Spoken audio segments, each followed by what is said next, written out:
The bottom line with the A31 Plus is it's not super expensive. It's got included fans. The build quality is awesome. ASUS looked at what everyone else was doing and made something that is honestly quite competitive in this segment for case.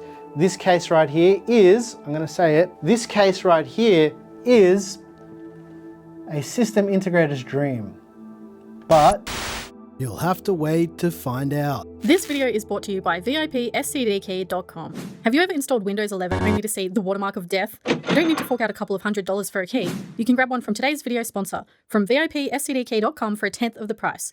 You can use our code GEAR to get 30% off for this month only. How good is that? That takes that already cheap Windows 11 key and makes it even cheaper. It's easy as placing your order. Bingo bango. You've got your new key on your orders page. You chuck that key into the activation screen and you're good to go. No more watermark of death.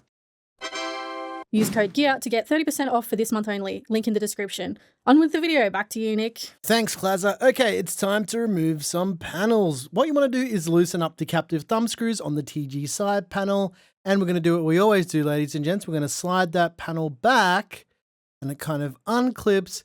And then we're going to lift that panel up and away from the case. Yep, I said the thing. Now, to remove the rear panel, there's two more captive thumb screws. You want to grab the handle on the back. Once you loosen those thumb screws, then you want to lift the rear panel up and away from the case. To remove the front panel, there's two screws. You want to loosen those, and then you can slide it to the side and then lift that up and away from the case. Finally, there is another panel at the bottom of the case, which is optional, which you don't have to remove. It's removed with two screws. Once you remove those two screws, you can slide the panel back and away from the case. He's saying the thing. There are two dust filters on the A31 Plus. There's one at the top of the case, which is a magnetic dust filter. I know you guys don't like these type of filters, neither do I. I'm not really a huge fan of them. There's also one on the bottom of the case, which is basically exactly the same filter, but at the bottom of the case. As for power supply support, the A31 and A31 Plus supports power supplies up to 200 millimeters in total length. That's quite a girthy power supply. For storage, you can do either two 2.5-inch drives or two 3.5-inch drives in the bottom cage, and the cage can be completely removed if you don't want to use it. But everyone's favorite or their least favorite test is the flex test. Because this is a fish tank, well, technically not really, we did want to test the rigidity of that top panel. Not that it really makes a difference, but here it is. It doesn't flex much at all. So I would say that the A31 Plus survives the flex test. That's a pass. There's 4 fans pre-installed on the A31 Plus. There's 3 reverse pitch fans for intake on the side of the case. And finally, there's a single 3-pin 5-volt addressable RGB fan on the rear of the case with a regular fan orientation. As for the connections themselves, as mentioned, it's a 3-pin 5-volt addressable RGB cable for lighting, which is fully daisy chainable, as well as a daisy chainable PWM fan connector. Taking a quick look at cable management, keep in mind this is a back connector compatible motherboard case, and typically they're not as good as regular cases. There are 3 Velcro tie downs in the center to tie down your power cables for your 24-pin power and anything else that you need to run. There's also plenty of cable pass-throughs. You can see here, because this case does support back connector motherboards, it does have support for MATX back connector boards too. As well as that, there are plenty of pass-throughs at the top for either back connectors or above that for regular motherboards too. So plenty of cable pass-throughs. Full fan and radiator support up top. We can do 3 120mm fans, 2 140mm fans, a 240, 280 or 360mm radiator or liquid cooler.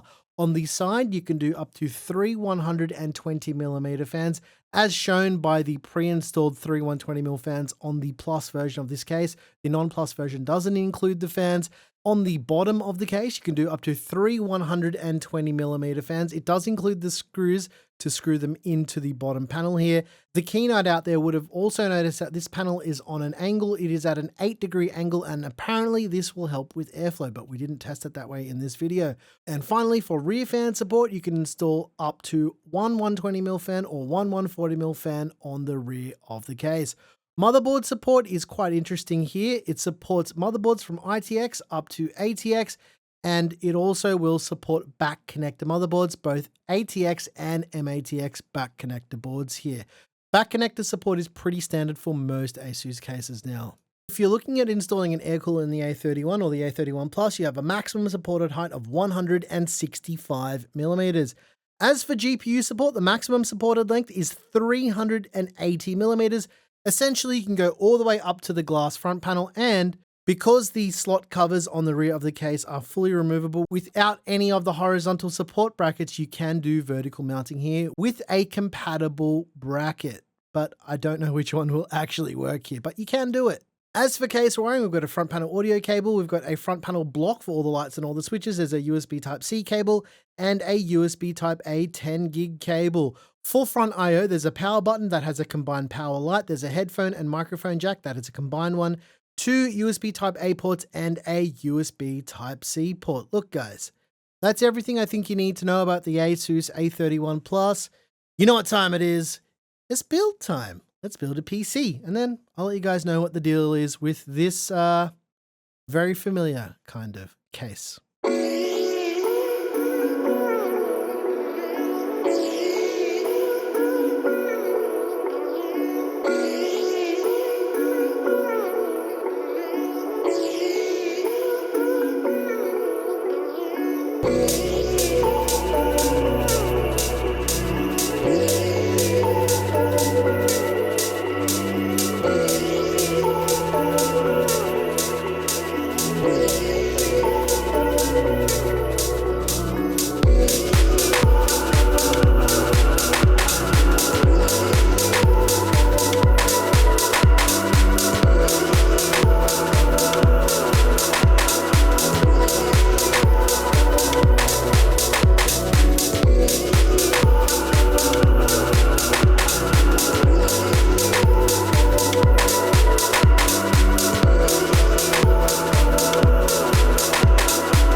Kransky I had the other day was pretty good.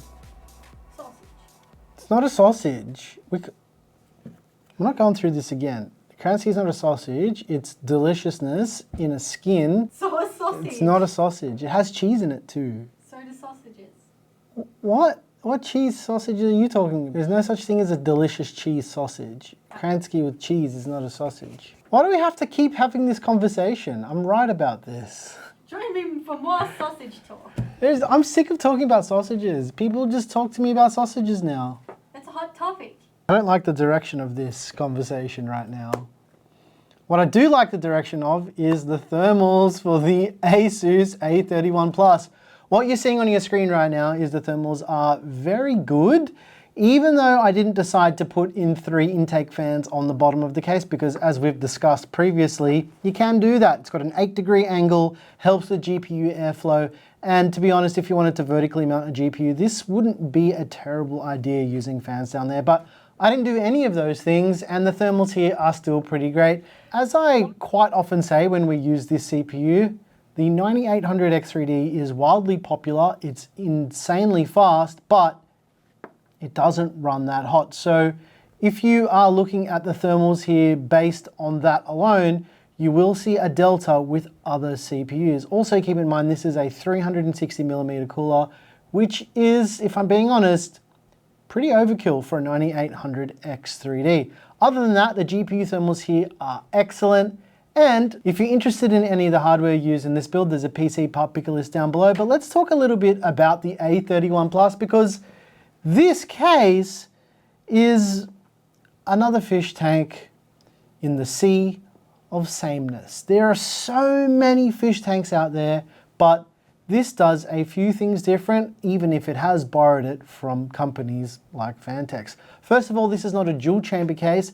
It's a regular tower case or a mid-tower case with a glass front panel, and you can almost be fooled into thinking that this is a regular fish tank, but it's simply just not the case. It's just not what this is. I don't really have anything bad to say about this case in terms of the quality of the case. The finish and the quality of the case is quite good. It's insanely easy to build in. If you take a look at the cable management here, look, it's not the best cable management on earth, but keep in mind, this case does support back connector motherboards, and what we see with most back connector motherboard supported cases is the cable management is pretty average. But as I always say, who gives a shit? No one's gonna look at it. You're never gonna look at it once the back panel's on, so yeah, who cares? Just live with the cable management. It's really not that bad. What has this case got going for it? Well, I gotta say, the fans included with this case are very good. They're relatively quiet.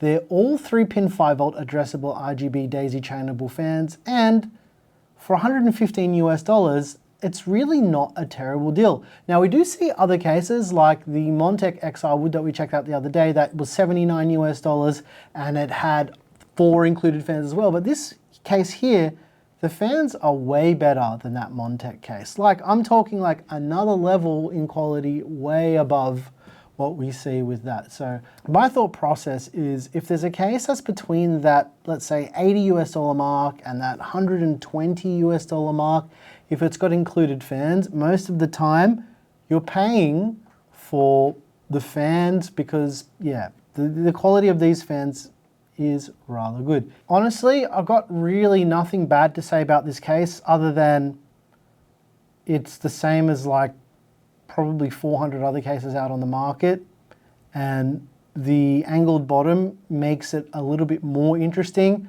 but ultimately there's heaps of options with cases of this size, with this type of compatibility, that allow you to install back connector motherboards. There's just so many options out there that this is an almost unremarkable case.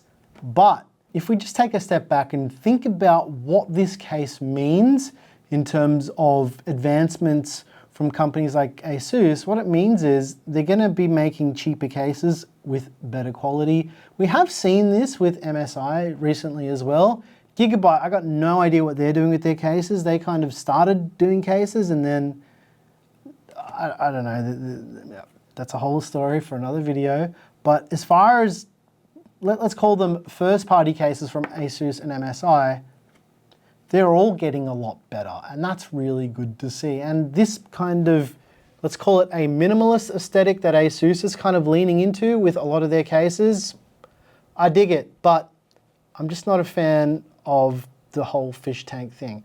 And the reason why I even said yes to this in the first place was the fact that it's not dual chamber, and you could argue that it's not really a fish tank either. But I'll leave that up to you guys in the comments down below. At the end of the day, I don't hate it, but if you're interested in the ASUS A31 Plus with 4 included addressable RGB PWM fans, it is going for around about $115 US at the time of filming this video. In terms of Australian pricing, I don't know, no idea. But I would put it in the range of around about 179 Aussie dollars if I had to bet my money on it. I could be wrong, it could be more. Stranger things have happened. Also, tariffs. I don't know what that means. It's just a word that I keep hearing everywhere. What does it mean to us? Like, what does it mean for the channel? What does it mean to you guys? What does it mean? That's what I mean. Not like, what does the word tariff mean? I'm like, what does it mean to all of us? I don't know what's gonna happen. Anyway, ASUS case, guys. Not terrible, but it's the same as basically everything else. And I thought it'd be hilarious to not use anything ASUS in this case, just to show you that it's actually quite a popular thing. When we look at cases like the A21, I think it's that MATX case, right, Claire? The A21? Yeah. I've seen heaps of people who said, oh, I put this motherboard in. It's like almost no ASUS hardware. So, you know, I got to hand it to ASUS. People are buying their cases and not putting ASUS hardware in there. That's hilarious. I used to be so of the mindset that, oh, if I use a certain brand motherboard, it's got to be the same graphics card. But look at this thing. It's like, it's a mixed bag and it looks awesome. I love it. I think it's good. I think this thing looks cool, but would I spend $115 on it? I'm not sure I would. The bottom line with the A31 Plus is it's not super expensive. It's got included fans. The build quality is awesome. ASUS looked at what everyone else was doing and made something that is honestly quite competitive in this segment for case. This case right here is, I'm going to say it, this case right here is a system integrator's dream, but an enthusiast's nightmare. How sick is that new TRYX cooler though? It's crazy. As if we have coolers like that.